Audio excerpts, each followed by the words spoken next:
I've also learned through the study of suggestion and hypnosis that human beings are not convinced always through rationality or reason, but they're convinced to do an action through their emotions, right?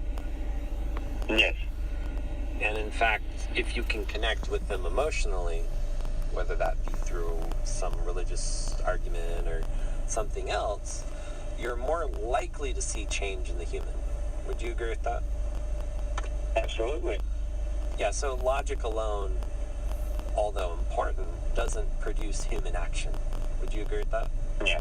So Absolutely. You have, you look at, for example, the three ways of connecting, of making an argument: logos, ethos, and pathos. yes. You're referring, logos would be, logic or the spoken word, information.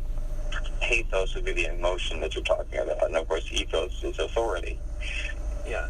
And the thing that typically leads us humans, because we're logical beings, but we're also emotional beings, is that Yes.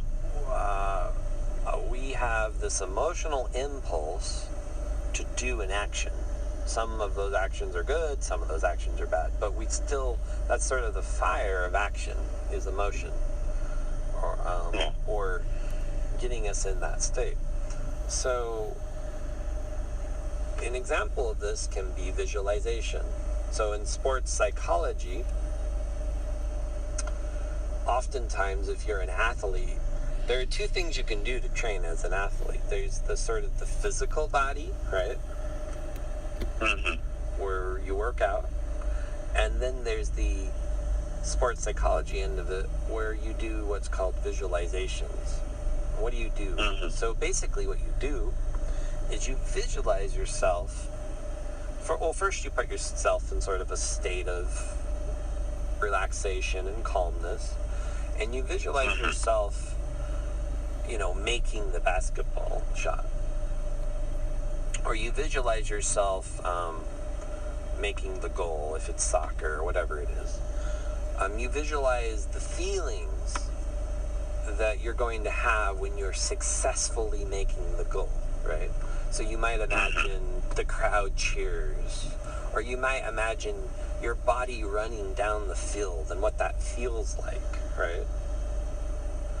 Yeah. And so you're having this visualization, and it's all positive, right? It's affirming and positive. And there's studies that have shown that if you imagine before you go to the gym, if you have a visualization of you going to the gym, right? Yeah. And working out certain parts of your body, the muscle memory, it's essentially your body has been primed, it's been conditioned, that the body thinks it's already worked out before it actually has begun, if that makes sense. Yeah. And so your thoughts matter. I mean, if we turn to the Christian model, if you think of a woman, right, if you lust upon a woman, you've already committed adultery. Yeah. In your mind, in your heart. Mm-hmm. It's the same thing with going to the gym. If you think of the gym, right? Yeah.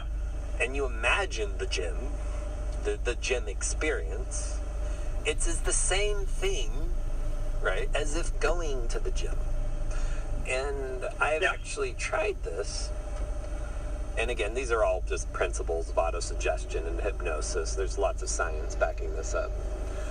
Yeah. I've tried it where I had no willpower, right, to go to the gym. So I just did, I relaxed for a moment, maybe 10 minutes or whatever, and got myself into this relaxed state. And then I did some visualizations of me going into the gym. And previous to this, I had no willpower to actually exercise that day, right? I had zero willpower. Like, I'm not going to do it. But by doing by creating suggestions in my mind and visualizations and, which is what great athletes do, who are professional, you essentially create a pattern or a list of cognitive beliefs, right? We talk about cognitive behavioral therapy. Well, we have the cognitive and the behavioral, and we have visualization. Yeah. And when you're doing that, it's a lot like, I kind of compare it a little bit to prayer. When you pray, you visualize, you speak to the deity, right? And I think that's why religion matters, because religious folks, unlike secular folks aren't doing much visualizations. Maybe they don't know the science, or they just, but religions naturally teach you visualizations through prayer, right? They teach you positive, I'm thinking of the Lord's Prayer, for example. If you just go through the Lord's Prayer and you repeat that, you're already creating visualizations of forgiveness, right? I think, I don't know the rendition of it. Maybe you know it better than I do. But essentially, you're creating that spark of visualization where you're forgiving your enemies for those who curse and abuse you, or you're preparing yourself against, say, temptation, right? You might say, and if you say those words in a prayer, or you're doing it through relaxation or, self-hypnosis, whatever it is that you're using, meditation, it really does create something that is beyond willpower, that is very emotional, right? Because when I'm doing the visualization, it's all emotional. I'm not giving myself facts and data, right? Yeah. I'm not saying, well, if I do this leg push-up, I'll have a 10% chance less that I will die or something. I'm not giving myself some fact. I could, during the visualization, but I'm mostly just saying, oh, you will feel very, very good when you, do that bench press or whatever, right? Yeah. And that is the fire of emotion. And I think it's really needed. I think I've realized that willpower, I read an entire book on willpower, and they gave a lot of good things, but they never taught me how to use emotions or visualizations or autosuggestion or hypnosis to create action. And I think that's important, even whether you're religious or not. But I think when you're praying, you're creating thoughts, right? You're having thoughts. If you say, I don't know what your prayers are like, but if you have a prayer in the morning and the prayer in the evening, right? Those are auto-suggestions, right? You're suggesting to your mind good things that you want to accomplish and you want God to help you, right? Without those suggestions, whether you're a religious person or non-religious, if you don't have these thoughts, if you don't have these emotions, you're unlikely to achieve the goals in life you set for yourself. But what do you think? From your perspective? I think you're definitely right. Yeah. And I actually think, as I've talked to some people with depression, what are they doing? They're creating suggestions in their mind that are basically, rumination is negative thoughts, right? Yes. Like you repeat the same thought over and over and over again, right? And then you say, oh, well, what if it was this way? Like, no, it can't be that way. I will always suffer from this mental illness. I can never be cured. What the hell are you talking about? Oh, and then it's like, you're self-righteous. You think it's all, personal responsibility, and you're blaming the victim who has the mental illness, right? Yeah. And it's like, no, I'm not blaming you. I'm just trying to give you another idea of what might cure you, right? Yeah. You know, because the other way is... Obviously isn't working. Yeah, and it's not working for society. Yeah. And so, anyway, that's sort of my monologue. My rant. Yeah. And I've seen it. I've seen it happen. You know, I guess my struggle is, as we talk about health, is how do we get these good ideas, these good emotional states in the human so that we can keep with the progress. Well, remember the tenets of cognitive behavioral therapy. Yeah. You know, what you believe influences how you feel. Yeah. If you go for the beliefs, you'll actually end up changing people's feelings as a result.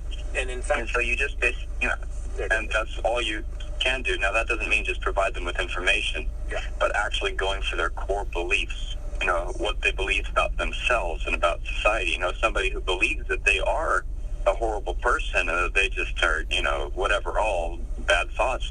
You know, it doesn't matter what, you know, it doesn't matter what you feed them. It doesn't matter what, you know, if they believe that, they're always going to believe that until that's changed. You know, those are not healthy thoughts, and they're going to be this, unhappy, unhealthy person, no matter how good they are outwardly, if they don't have their beliefs changed. And so that's really the bottom line. You know, that's really kind of the core of it. If you change someone's beliefs, or, you know, which sounds a little, you know, I mean, it flies in the face of everything that our culture supposedly stands for.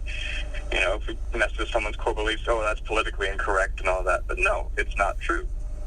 I mean, if you change someone's beliefs, it really can make a difference. And I think that's really the best way to just kind of end this program, because I do have a, we're coming on I really do think that,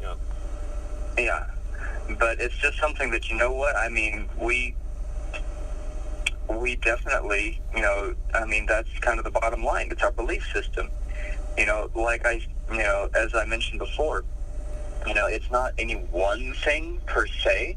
It's a combination of different things. But if you really boil it all down to it, the only way you'll be able to make any changes in your life is if your belief system is changed. I can testify from personal experience. I was always an Adventist, but I wasn't always an Orthodox. You know, and it was not until I started discovering these Orthodox principles, you know, and my belief system was actually actively being changed. Yeah. And it wasn't until then that I actually started seeing these differences in my life. And, it's as a result of the changing in the belief system. Yeah. You know, it's not just a change in information. Yes. You know, that's one thing. And it's important. But it's an actual change in the way that I believe. Yeah, and it's important that if you're going to program yourself, that it be as close to science as possible, close to objective truth as possible. And yes, absolutely. The thing is that if you're not doing the programming, you're allowing other people to program you. So, for example, we talk about the flickering of a TV, right? And the hypnotic state that people are being put in through technology. Yeah. They're being essentially hypnotized and brainwashed into suggestions. That's why advertising works so well. Like, you find yourself in a store buying something that you don't need because on the radio that day you heard a song that you thought you weren't listening to, but it worked on an unconscious level when you were driving, right?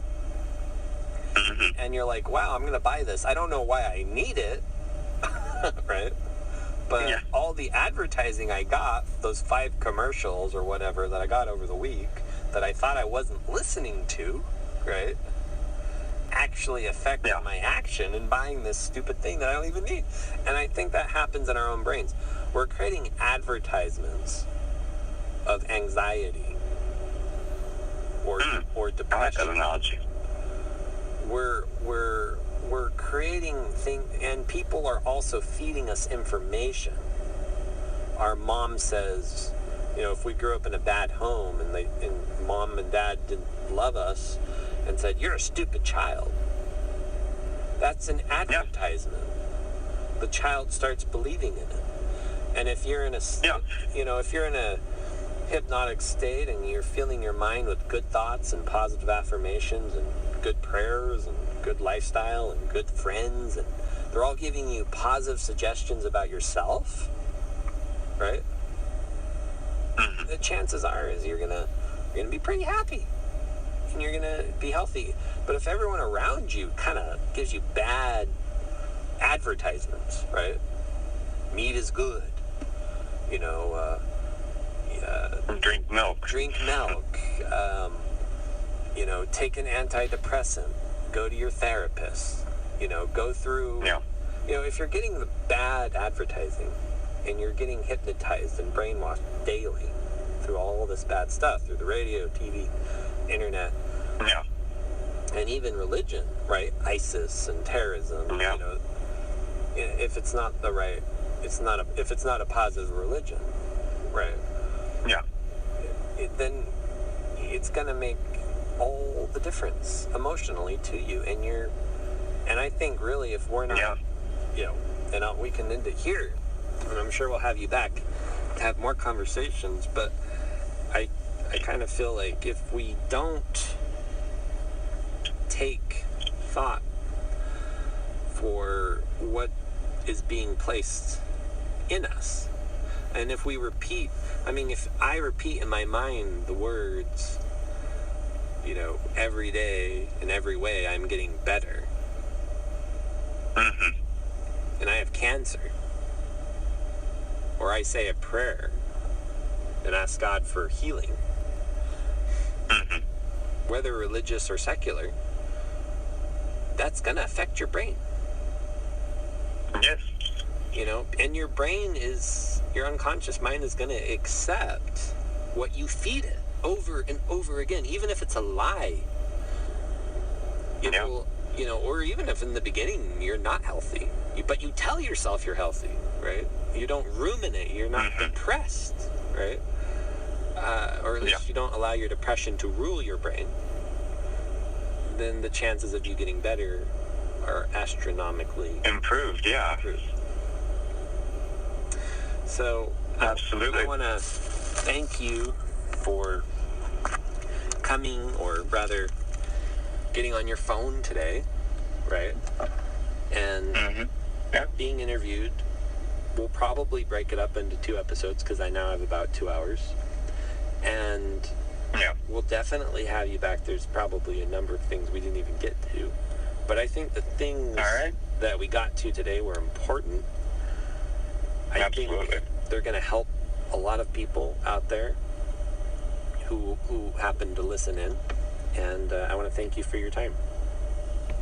All right. Well, thank you for having me on here. And now, as we end this has been a podcast from the Trans Global Dialogue podcast. I am your host, Marvin Whitaker, and it has been my pleasure to interview a very smart and intelligent man, William Westerhout, as I call him jokingly. And now we'll be signing off. Until next time.